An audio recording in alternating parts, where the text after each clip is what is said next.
તો ખાસ ચૂંટણીલક્ષી બિલ બેઠક આજે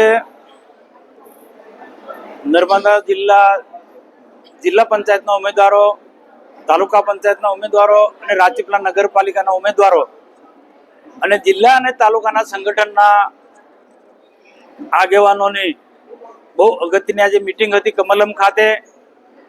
અહીંયા આ મિટિંગમાં અમારા જિલ્લાના પ્રભારી શ્રી અર્જુનભાઈ ચૌધરી, જિલ્લા પ્રમુખ નીલભાઈ રાવ, ધારાસભ્ય ડોક્ટર દર્શનાબેન દેશમુખ, સહકારી આગેવાન અમારા ઘનશ્યામભાઈ, શબ્દશરણભાઈ તડવી ઉપરાંત બધા જ વરિષ્ઠ આગેવાનો આજની મિટિંગમાં હતા.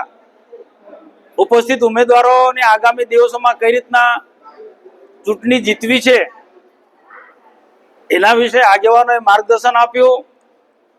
દરેક ઉમેદવારને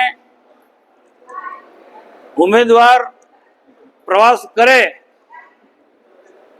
તો એ માહિતી તાલુકા મથકે જિલ્લા કાર્યાલયની હોવી જોઈએ. સરકારે કરેલા કામોની માહિતી લઈને મતદાર સુધી એમને પહોંચાડવાનું છે.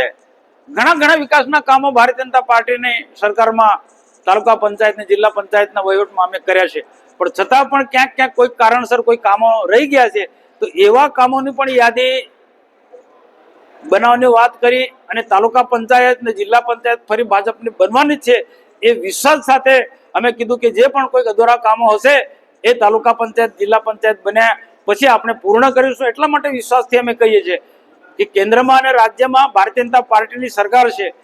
દેશના પ્રધાનમંત્રી નરેન્દ્રભાઈ મોદી સાહેબ જ્યારે 2047 સુધીમાં દેશને વિકસિત ભારત બનાવવાનો છે તો એવા સમયમાં ચૂંટેલા લોકોનું બહુ મોટું યોગદાન છે અને પાર્ટીના સંગઠનના લોકોનું પણ તેટલું જ યોગદાન છે. એટલે પાર્ટીની વિચારધારા, સરકારનો વહીવટ પારદર્શક હોવો જોઈએ.